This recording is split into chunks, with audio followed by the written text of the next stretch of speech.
Hello everyone, very good morning and welcome back to our YouTube channel the exam cracker. शुरू करेंगे आज से CDP के most important 263 questions की series को, जो कि आपके सीटेट पेपर 1, 2 के अलावा सभी टीचिंग एग्जाम्स के लिए इक्वल इंपॉर्टेंट है।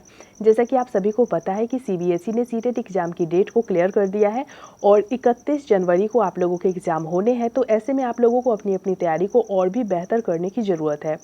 और जैसा कि मैं आप लोगों को हमेशा से बताती रहती हूँ, हमेशा से मेरी रिकमेंडेशन आप लोगों को होती है कि प्रीवियस ईयर के पेपर पे आप लोग अपनी अच्छी पकड़ बनाएं। उम्मीद करती हूँ कि आप लोग उस पर ज़रूर एफर्ट डालेंगे और अच्छी तरीके से कोशिश करेंगे कि आप प्रीवियस ईयर के सारे क्वेश्चंस को कवर कर लें। और एक प्लस पॉइंट और भी है कि सीटेट की वैलिडिटी जो है वो लाइफ टाइम कर दी गई है। तो खूब सारा मेहनत करिए और अच्छे स्कोर से एग्ज़ाम क्रैक करिए। तो चलिए, बातें बहुत हो गई, शुरू कर लेते हैं हमारी आज की इस वीडियो को। तो यहाँ पे क्वेश्चन नंबर 1 में पूछा गया आपसे कि निम्नलिखित में से कौन सा समझ के लिए शिक्षण को प्रदर्शित नहीं करता। ध्यान दें, नहीं करता पूछा गया है। फर्स्ट ऑप्शन है आपका कि नियम कैसे काम करता है, इसे स्पष्ट करने हेतु उपलब्ध कराने के लिए विद्यार्थियों को पढ़ाना। सेकंड ऑप्शन है आपका कि समानता और अंतर देखने एवं सादृश्यता स्थापित करने के लिए विद्यार्थियों की सहायता करना। थर्ड है विद्यार्थियों को एकाकी तथ्यों और प्रक्रियाओं को याद करने के योग्य बनाना। एंड फोर्थ ऑप्शन है परिघटना को, अवधारणा को अपने शब्दों में अभिव्यक्ति करने के लिए विद्यार्थियों को कहना। तो समझ के लिए शिक्षण को जो प्रदर्शित नहीं करता है वो है आपका ऑप्शन सी, विद्यार्थियों को एकाकी तथ्यों और प्रक्रियाओं को याद करने के योग्य बनाना। तो याद करना तो आप लोगों को पता ही है कि शिक्षा मनोविज्ञान के हिसाब से बिल्कुल भी उचित नहीं है, महत्वपूर्ण नहीं है। इसके कारण यह समझ के लिए शिक्षण को प्रदर्शित नहीं करता है। अगला क्वेश्चन देखेंगे, क्वेश्चन नंबर 2।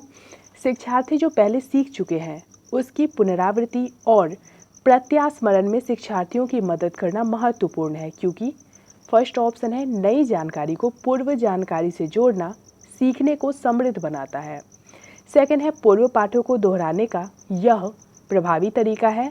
थर्ड है यह शिक्षार्थियों की स्मृति को बढ़ाता है जिससे सीखना सुदृढ़ होता है। एंड फोर्थ ऑप्शन है यह किसी भी कक्षा अनुदेशन के लिए एक सुविधाजनक शुरुआत है। तो शिक्षार्थी जो पहले सीख चुके होते हैं उसकी पुनरावृत्ति यानी कि उसका जो दोहराव होता है और प्रत्यास्मरण में शिक्षार्थियों को मदद करना क्यों इम्पोर्टेंट है, क्यों महत्वपूर्ण है, ये इन चारों ही ऑप्शंस को देखते हुए बताइए। 2 का करेक्ट आंसर होगा हमारा ऑप्शन 1, नई जानकारी को पूर्व जानकारी से जोड़ना सीखने को समृद्ध बनाता है। नेक्स्ट है क्वेश्चन नंबर 3, निम्नलिखित में से कौन सा कथन सीखने के बारे में सही है। फर्स्ट ऑप्शन है आपका कि सीखना उस वातावरण में प्रभावी होता है जो संवेगात्मक रूप से सकारात्मक हो और शिक्षार्थियों को संतुष्ट करने वाला हो। सेकेंड ऑप्शन दिया गया है आपको कि सीखने के किसी भी चरण पर सीखना संवेगात्मक कारकों से प्रभावित नहीं होता। थर्ड है सीखना मूल रूप से मानसिक प्रक्रिया है। एंड फोर्थ ऑप्शन है इनमें से कोई नहीं। तो इन चारों ही ऑप्शंस में से जो सीखने के बारे में सही है वो कौन सा है। 3 का करेक्ट आंसर हो जाएगा हमारा ऑप्शन 1, सीखना उस वातावरण में प्रभावी होता है जो संवेगात्मक रूप से सकारात्मक हो और शिक्षार्थियों को संतुष्ट करने वाला हो। अगला है क्वेश्चन नंबर 4, एक बच्चा अतीत की समान परिस्थिति में की गई अनुक्रियाओं के आधार पर नई स्थिति के प्रति अनुक्रिया करता है, यह किससे संबंधित है। फर्स्ट ऑप्शन है सीखने का सादृश्यता नियम। सेकंड है सीखने का प्रभाव नियम। थर्ड, सीखने की प्रक्रिया का अभिवृत्ति नियम। एंड फोर्थ ऑप्शन है सीखने का तत्परता नियम। 4 का करेक्ट आंसर हो जाएगा हमारा ऑप्शन बी, सीखने का प्रभाव नियम।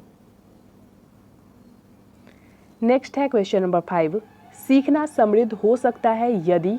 फर्स्ट ऑप्शन है वास्तविक दुनिया से उदाहरण को कक्षा में लाया जाए जिसमें विद्यार्थी एक दूसरे से अंतःक्रिया करे और शिक्षक उस प्रक्रिया को सुगम बनाए। सेकंड है कक्षा में अधिक शिक्षण सामग्री का प्रयोग किया जाए। थर्ड, शिक्षक विभिन्न प्रकार के व्याख्यान और स्पष्टीकरण का प्रयोग करे। एंड फोर्थ ऑप्शन है कक्षा में आवधिक परीक्षाओं पर अपेक्षित ध्यान दिए जाए। तो यहाँ पे आपको बताना है कि सीखना समृद्ध किस स्थिति में हो सकता है। 5 का करेक्ट आंसर होगा हमारा ऑप्शन 1, वास्तविक दुनिया से उदाहरण को कक्षा में लाया जाए जिसमें विद्यार्थी एक दूसरे से अंतःक्रिया करे और शिक्षक उस प्रक्रिया को सुगम बनाए। क्वेश्चन नंबर 6, एक शिक्षक को अपने विद्यार्थियों की क्षमताओं को समझने का प्रयास करना चाहिए। निम्नलिखित में से कौन सा क्षेत्र इस उद्देश्य के साथ संबद्ध है? ऑप्शन है आपके शिक्षा समाजशास्त्र, सेकंड ऑप्शन सामाजिक दर्शन, थर्ड मीडिया मनोविज्ञान एंड फोर्थ ऑप्शन है शिक्षा मनोविज्ञान। तो एक टीचर को अपने स्टूडेंट्स की क्षमताओं को समझने का प्रयास करना चाहिए और कौन सा क्षेत्र इस उद्देश्य के साथ संबंधित है ये बताना है आपको। करेक्ट आंसर होगा 6 का हमारा ऑप्शन डी, शिक्षा मनोविज्ञान, एजुकेशन साइकोलॉजी। अगला क्वेश्चन देखेंगे, क्वेश्चन नंबर 7, शिक्षार्थियों का आत्मनियमन डैश की ओर संकेत करता है। तो यहाँ पे बात की गई है सेल्फ रेगुलेशन की। फर्स्ट ऑप्शन है आपका विद्यार्थियों के व्यवहार के लिए विनियम बनाना, सेकेंड है विद्यार्थी निकाय द्वारा बनाए गए नियम विनियम, थर्ड है स्व अनुशासन और नियंत्रण एंड फोर्थ ऑप्शन दिया गया है आपको अपने सीखने का स्वयं पर्यवेक्षण करने की योग्यता। 7 का करेक्ट आंसर होगा हमारा ऑप्शन डी, अपने सीखने का स्वयं पर्यवेक्षण करने की योग्यता। नेक्स्ट है क्वेश्चन नंबर 8, निम्नलिखित में से किस कथन को सीखने के लक्षण के रूप में नहीं माना जा सकता?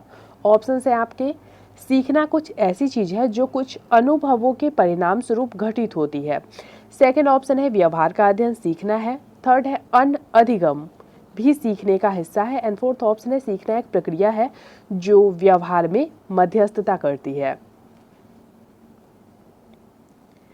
8 का करेक्ट आंसर हो जाएगा हमारा ऑप्शन बी, व्यवहार का अध्ययन सीखना है।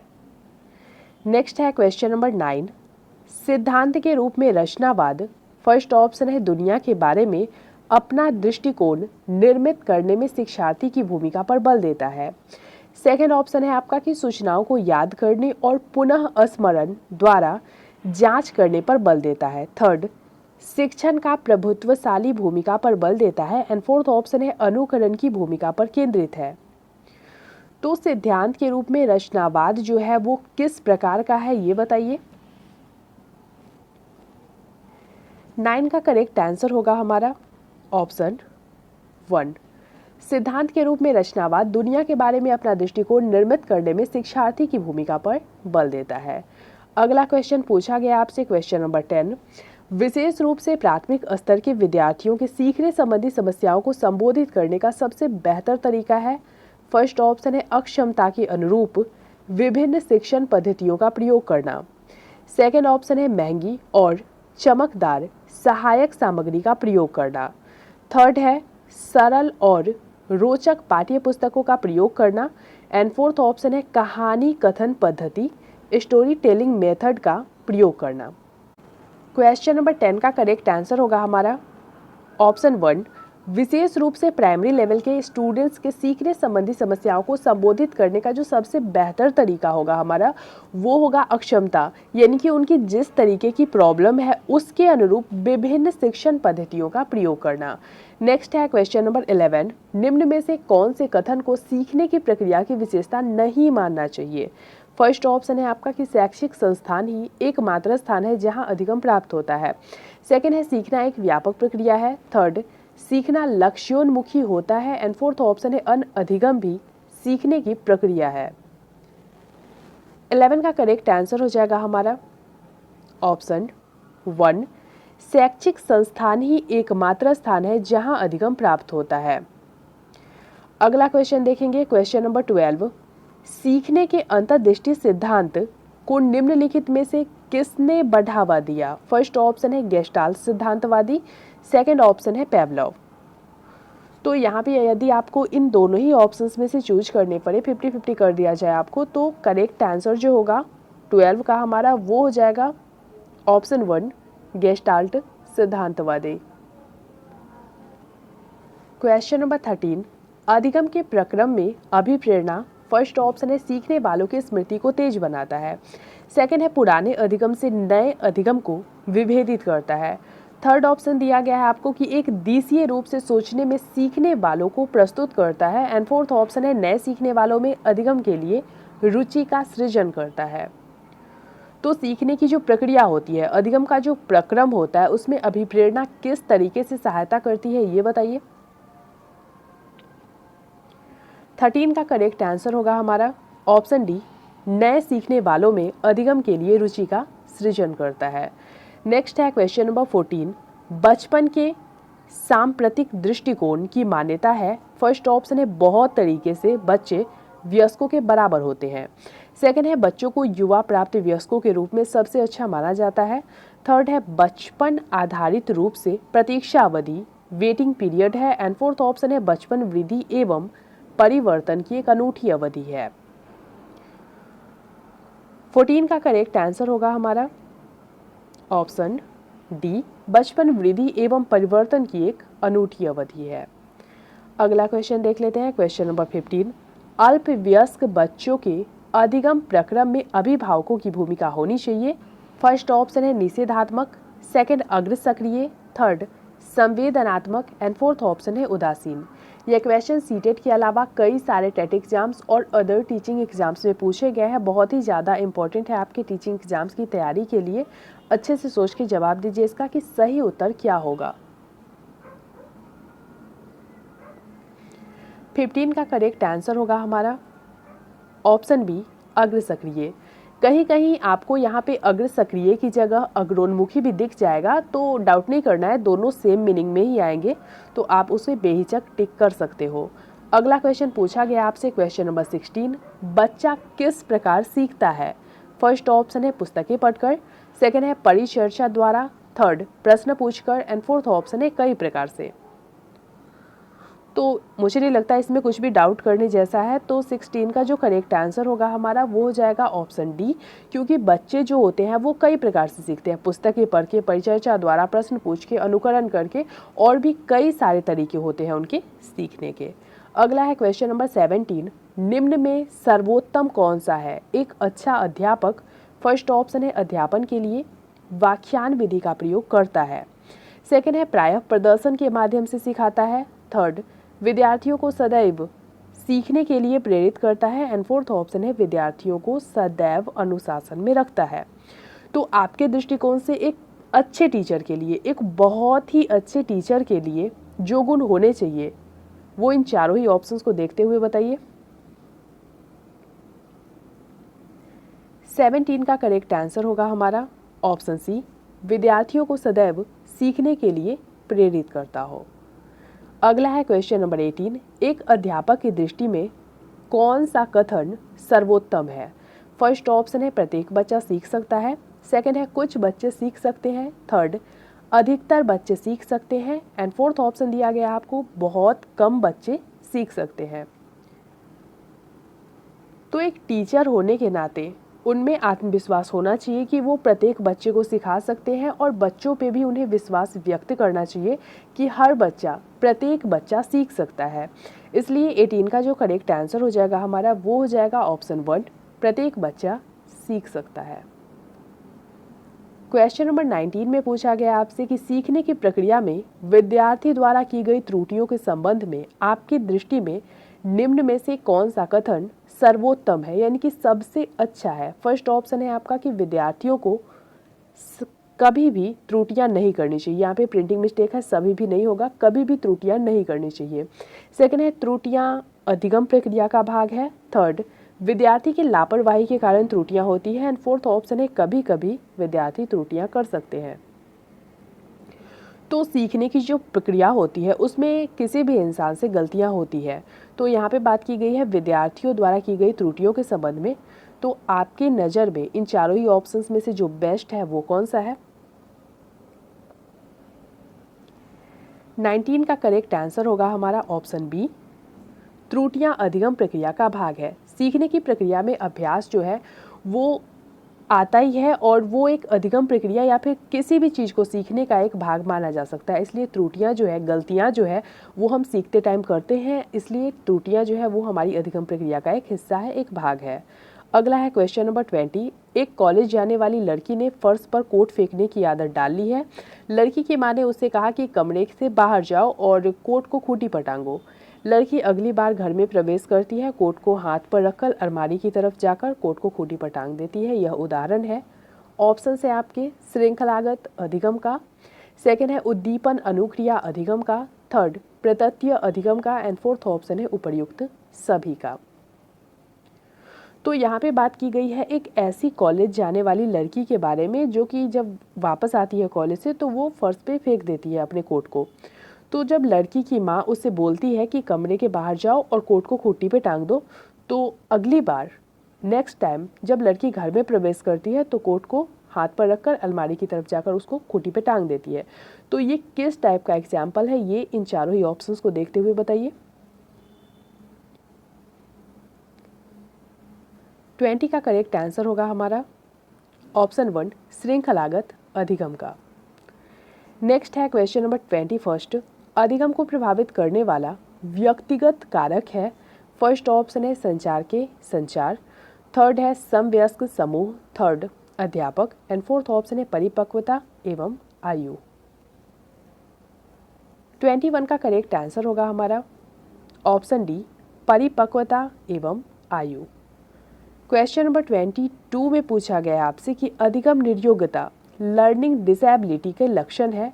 फर्स्ट ऑप्शन है भागने की प्रवृत्ति होना, सेकंड है अशांत ऊर्जावान एवं विध्वंसक होना, थर्ड है अवधान संबंधी बाधा विकार एंड फोर्थ ऑप्शन है अभिप्रेरण का अभाव।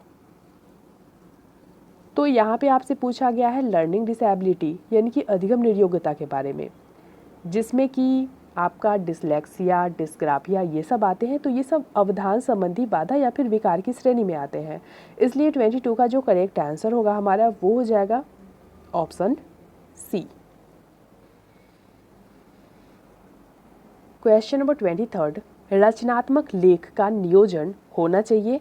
फर्स्ट ऑप्शन है केवल उन छात्रों के लिए जो कक्षा स्तर पर पढ़ते हैं, सेकंड है केवल उन छात्रों के लिए जो लंबे वाक्य को लिख सकते हैं, थर्ड है केवल उन छात्रों के लिए जो समाचार पत्र के लिए लिखना चाहते हैं एंड फोर्थ ऑप्शन है सभी छात्रों के लिए। तो इस तरीके के क्वेश्चन सॉल्व करते टाइम आपके दिमाग में पॉजिटिव वर्ड और निगेटिव वर्ड ये भी रहना चाहिए। और मैंने आपको पहले ही बताया कि केवल जो है वो एकदम निगेटिव वर्ड में आते हैं, निगेटिव वर्ड की श्रेणी में आते हैं। तो ऑप्शन 1, 2 एंड 3 तीनों में केवल का यूज किया गया है। इसलिए 23 का जो करेक्ट आंसर होगा हमारा वो हो जाएगा ऑप्शन डी सभी छात्रों के लिए। अगला क्वेश्चन देख लेते हैं हम। क्वेश्चन नंबर 24 सीखने के वे कौन से कारक हैं जो सीखने को प्रभावित करते हैं। फर्स्ट ऑप्शन दिया गया है आपको शिक्षार्थी का शारीरिक व मानसिक स्वास्थ्य, सेकेंड है प्रेरणा और उपलब्धि का अभिप्रेरण स्तर, थर्ड उत्सुकता और इच्छा शक्ति एंड फोर्थ ऑप्शन है उपर्युक्त सभी। तो यहाँ पे बात की गई है सीखने के कारकों के बारे में और वैसे कौन कौन से कारक हैं जो कि सीखने को प्रभावित कर सकते हैं। तो जाहिर सी बात है विद्यार्थी का शारीरिक और मानसिक स्वास्थ्य, प्रेरणा और उपलब्धि का भी प्रेरण स्तर, उत्सुकता और इच्छा शक्ति ये सारे ही सीखने को निश्चित तौर पर प्रभावित कर सकते हैं। इसलिए 24 का जो करेक्ट आंसर हो जाएगा हमारा वो होगा ऑप्शन डी उपर्युक्त सभी। क्वेश्चन नंबर 25 में पूछा गया आपसे कि सीखने का वह सिद्धांत जो पूर्ण रूप से केवल अवलोकनीय व्यवहार पर आधारित है सीखने के डैश सिद्धांत से संबद्ध है। फर्स्ट ऑप्शन है आपका विकासवादी, सेकंड है व्यवहारवादी, थर्ड रचनावादी एंड फोर्थ ऑप्शन है संज्ञानवादी। तो सीखने का जो सिद्धांत केवल अवलोकनीय व्यवहार से आधारित है उस पर ही उसकी आधारशिला है वो किस सिद्धांत के अंतर्गत आएगा ये बताइए। 25 का करेक्ट आंसर होगा हमारा ऑप्शन बी व्यवहारवादी सिद्धांत। अगला है क्वेश्चन नंबर 26 शिक्षार्थियों को डैश के लिए प्रोत्साहित नहीं करना चाहिए। फर्स्ट ऑप्शन है समूह कार्य में दूसरे शिक्षार्थियों के साथ सक्रिय रूप से अंतःक्रिया करने, सेकंड है अधिक से अधिक पाठ्यसागामी क्रियाओं में हिस्सा लेने, थर्ड शिक्षक जो पूछ सकते हैं उन सभी प्रश्नों के उत्तर याद करने एंड फोर्थ ऑप्शन है कक्षा के अंदर और बाहर अधिक से अधिक प्रश्न पूछने। तो यहाँ पे यदि हम ऑप्शन 1, 2 एंड 4 को देखें तो ये तीनों ही एक स्टूडेंट के लिए इम्पॉर्टेंट है। उनको समूह कार्य में दूसरे शिक्षार्थियों के साथ सक्रिय रूप से अंतःक्रिया भी करनी चाहिए, अधिक से अधिक पाठ्यसागामी क्रियाओं में हिस्से लेने चाहिए और कक्षा के अंदर और बाहर प्रश्न वो पूछ सकते हैं। इसमें किसी भी तरीके की कोई भी गलती उनकी नहीं होगी। लेकिन यहाँ पे जो ऑप्शन सी हमें दिया गया है कि शिक्षक जो भी पूछे, वो जो भी पूछ सकते हैं, उन सभी प्रश्नों के उत्तर विद्यार्थी को याद हो, इसके लिए किसी भी स्टूडेंट्स को प्रोत्साहित नहीं किया जा सकता। और आप सभी को पता होगा कि शिक्षा मनोविज्ञान जो है वो याद करने को बिल्कुल भी इम्पोर्टेंस नहीं देता। इसलिए 26 का जो करेक्ट आंसर होगा हमारा वो हो जाएगा ऑप्शन सी। शिक्षार्थियों को शिक्षक जो पूछ सकते हैं उन सभी प्रश्नों के उत्तर याद करने के लिए प्रोत्साहित नहीं करने चाहिए। अगला है क्वेश्चन नंबर 27। निम्नलिखित में से कौन सा रचनात्मक आकलन के लिए उचित उपकरण नहीं है? फर्स्ट ऑप्शन है आपका मौखिक प्रश्न, सेकंड है सत्र परीक्षा, थर्ड है प्रश्नोत्तरी और खेल, एंड फोर्थ ऑप्शन है दत्त कार्य। 27 का करेक्ट आंसर होगा हमारा ऑप्शन बी, सत्र परीक्षा। क्वेश्चन नंबर 28 में पूछा गया आपसे कि विद्यार्थियों के सीखने में जो रिक्तियां रह जाती है उनके निदान के बाद होना चाहिए। फर्स्ट ऑप्शन है सघन अभ्यास कार्य, सेकंड है सभी पाठों को व्यवस्थित रूप से दोहराना, थर्ड शिक्षार्थियों और अभिभावकों को उपलब्धि के बारे में बताना, एंड फोर्थ ऑप्शन है समुचित उपचारात्मक कार्य। तो विद्यार्थियों के सीखने में जो रिक्तियां रह जाती है, जो खालीपन रह जाता है, उसके निदान के बाद जो होना चाहिए वो होना चाहिए समुचित उपचारात्मक कार्य, ताकि उन रिक्तियों को भरा जा सके, उन्हें ठीक किया जा सके। इसलिए 28 का जो करेक्ट आंसर होगा हमारा वो हो जाएगा ऑप्शन डी। क्वेश्चन नंबर 29 देख लेते हैं। निम्न में से कौन शिक्षण कुशलता टीचिंग स्किल से संबंधित है? फर्स्ट ऑप्शन है श्यामपट्ट पर लिखना, सेकंड है प्रश्नों को हल करना, थर्ड प्रश्न पूछना, एंड फोर्थ ऑप्शन है ये सभी। तो इन चारों ही ऑप्शंस में से जो शिक्षण कुशलता में आएंगे वो है आपका ऑप्शन 1, 2 एंड थर्ड, यानी कि ऑप्शन डी हमारा सही होगा। Question number 30। डैश को अनुप्रेरित शिक्षण के एक संकेत के रूप में विवेचित किया जाता है। फर्स्ट ऑप्शन है कक्ष में अधिकतम उपस्थिति, सेकंड है शिक्षक द्वारा दिया गया उपचारात्मक कार्य, थर्ड विद्यार्थियों द्वारा प्रश्न पूछना, एंड फोर्थ ऑप्शन है कक्षा में पूर्ण नीरवता। 30 का करेक्ट आंसर होगा हमारा ऑप्शन सी। विद्यार्थियों द्वारा प्रश्न पूछने को अनुप्रेरित शिक्षण के एक संकेत के रूप में विवेचित किया जाता है। अगला है क्वेश्चन नंबर 31। आप एक अति सक्रिय बालक को कैसे सही दिशा में लाएंगे? फर्स्ट ऑप्शन है उसे पहली पंक्ति में बैठाएंगे तथा उस पर कड़ी नजर रखेंगे, सेकंड है उसे कक्षा के कोने में बैठने की जगह निर्धारित करेंगे, थर्ड है उसे श्यामपट्ट आदि साफ करने का काम देंगे, एंड फोर्थ ऑप्शन है उपर्युक्त में से कोई नहीं। 31 का करेक्ट आंसर होगा हमारा ऑप्शन सी, उसे श्यामपट्ट आदि साफ करने का काम देंगे। क्वेश्चन नंबर 32 में पूछा गया है आपसे कि एक अभिभावक आपसे विद्यालय में मिलने के लिए कभी नहीं आते हैं तो आप, फर्स्ट ऑप्शन है बच्चों की उपेक्षा करेंगे, सेकंड है अभिभावकों को लिखेंगे, थर्ड है आप स्वयं उनसे मिलने जाएंगे। तो नॉर्मली तो टीचर्स ऐसा करते नहीं है, लेकिन शिक्षा मनोविज्ञान के दृष्टिकोण को अगर आप माने तो यदि कोई अभिभावक आपसे मिलने के लिए विद्यालय में नहीं आते हैं तो आपको स्वयं उनसे मिलने जाना चाहिए। ऑप्शन सी हमारा सही होगा। Question number 33। बच्चे की जिज्ञासा शांत करनी चाहिए। फर्स्ट ऑप्शन है जब शिक्षक फुर्सत में हो, सेकंड जब विद्यार्थी फुर्सत में हो, थर्ड कुछ समय के पश्चात, एंड फोर्थ ऑप्शन है तत्काल जब विद्यार्थी द्वारा जिज्ञासा की गई है। तो बच्चे की जो जिज्ञासा होती है उसे उसी वक्त शांत करना चाहिए जब विद्यार्थी ने जिज्ञासा जाहिर की हो। ऑप्शन डी हमारा सही होगा। अगला है क्वेश्चन नंबर 34। शिक्षक को ज्ञान होना चाहिए। फर्स्ट ऑप्शन है अध्यापन विषय का, सेकंड बाल मनोविज्ञान का, थर्ड शिक्षा संहिता का, एंड फोर्थ ऑप्शन है अध्यापन विषय एवं बाल मनोविज्ञान का। 34 का करेक्ट आंसर होगा आपका ऑप्शन डी, अध्यापन विषय एवं बाल मनोविज्ञान का। Question number 35। शिक्षक एवं विद्यार्थी के मध्य संबंध होने चाहिए। फर्स्ट ऑप्शन है स्नेह का, सेकंड विश्वास का, थर्ड सम्मान का, एंड फोर्थ ऑप्शन है ये सभी। 35 का करेक्ट आंसर होगा हमारा ऑप्शन डी। शिक्षक एवं शिक्षार्थी के बीच जो संबंध होना चाहिए उसमें स्नेह, विश्वास और सम्मान, इन तीनों का होना बहुत ही महत्वपूर्ण है। अगला क्वेश्चन देखेंगे, क्वेश्चन नंबर 36। एक अच्छा अध्यापक विद्यार्थियों के मध्य बढ़ावा देता है। फर्स्ट ऑप्शन है प्रतियोगिता की भावना को, सेकंड है सहयोग की भावना को, थर्ड प्रतिद्वंदिता की भावना को, एंड फोर्थ ऑप्शन है तटस्थता की भावना को। करेक्ट आंसर होगा 36 का आपका ऑप्शन बी, सहयोग की भावना को। Question number 37। बच्चों में नैतिकता की स्थापना के लिए सर्वोत्तम मार्ग है। फर्स्ट ऑप्शन है उन्हें धार्मिक पुस्तकें पढ़ाना, सेकंड है शिक्षक का आदर्श रूप में व्यवहार करना, थर्ड उनका मूल्य शिक्षा पर मूल्यांकन करना, एंड फोर्थ ऑप्शन है उन्हें प्रातःकालीन सभा में उपदेश देना। तो बच्चों में नैतिकता की स्थापना के लिए जो सबसे बेस्ट है, जो सर्वोत्तम मार्ग है, वो कौन सा है? 37 का करेक्ट आंसर होगा हमारा ऑप्शन बी, शिक्षक का आदर्श रूप में व्यवहार करना। क्योंकि बच्चे जो होते हैं वो अपने टीचर को अपना आइडल मानते हैं, तो जब टीचर खुद आदर्श रूप में व्यवहार करेंगे तो बच्चे निश्चित तौर पर उनसे सीखेंगे और वो नैतिकता की भावना को आगे बढ़ाएंगे, उसे प्रभावित करेंगे। अगला है क्वेश्चन नंबर 38। निम्न में से कौन सा कथन शिक्षण के बारे में सत्य नहीं है?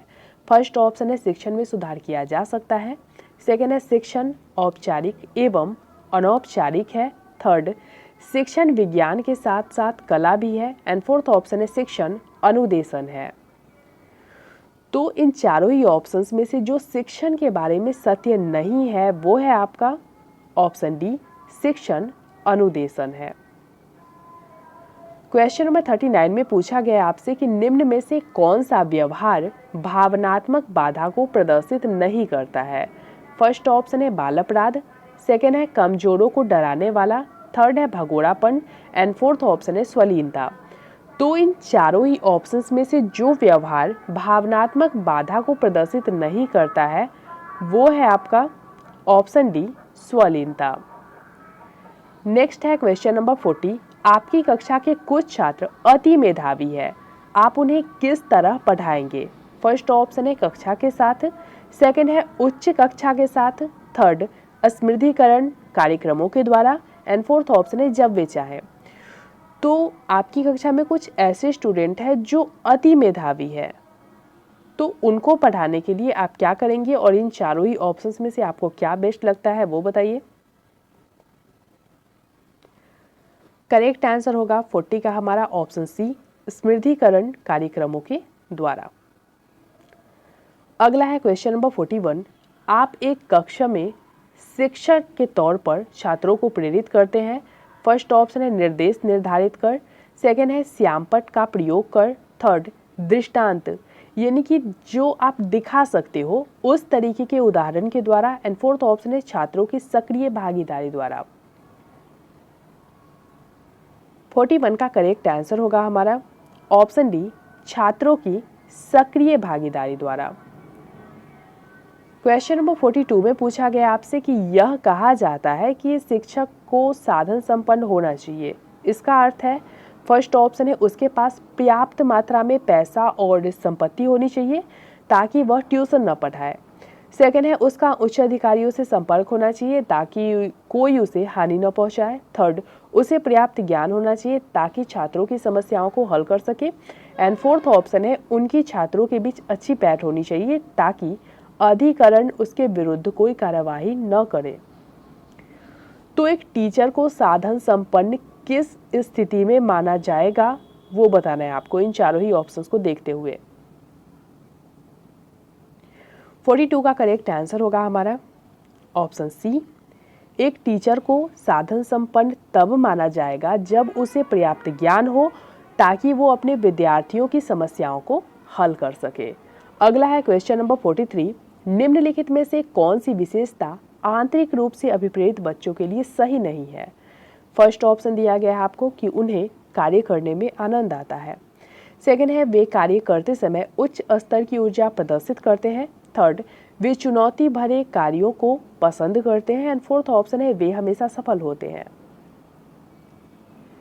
43 का करेक्ट आंसर होगा हमारा ऑप्शन डी, वे हमेशा सफल होते हैं। तो ऐसा हम किसी के बारे में नहीं कह सकते कि वो हमेशा सफल ही होगा। कोई भी आदमी कभी भी असफल हो सकता है या फिर कोई भी जो जिसके पास एकदम कम नॉलेज है वो भी सफल हो सकता है। तो आप किसी के लिए ऐसा माइंडसेट नहीं बना के बैठ सकते कि वो हर बार सफल ही होगा या फिर वो हर बार असफल ही होगा। क्वेश्चन नंबर 44, यदि कुछ विद्यार्थी कक्षा में अध्ययन की चित्त वृत्ति में नहीं है तो आप, फर्स्ट ऑप्शन है उन्हें अध्ययन के लिए बाध्य करेंगे, सेकंड है उन विद्यार्थियों को कक्षा छोड़ने के लिए कहेंगे, थर्ड उन्हें चेतावनी देंगे कि वे अवश्य अध्ययन करें, नहीं तो आप प्रधानाध्यापक को सूचित कर देंगे, एंड फोर्थ ऑप्शन है आपका कि उन्हें उनकी रुचि अथवा आप अपने विषय के अनुसार रुचिपूर्ण चीज़ें बताएंगे। तो यदि आपके क्लास में कुछ स्टूडेंट्स ऐसे हैं जिनका मन पढ़ाई की तरफ उस वक्त नहीं है और वो अध्ययन की चित्तवृत्ति में नहीं है, तो उस वक्त इन चारों ही ऑप्शंस में से जो आपको बेस्ट लगता है उसे चूज करिए। 44 का करेक्ट आंसर होगा हमारा ऑप्शन डी, उन्हें उनकी रुचि अथवा आप अपने विषय के अनुसार रुचिपूर्ण चीजें बताएंगे। अगला है क्वेश्चन नंबर 45, किसी उद्दीपन के निरंतर दिए जाने से व्यवहार में होने वाला अस्थायी परिवर्तन कहलाता है।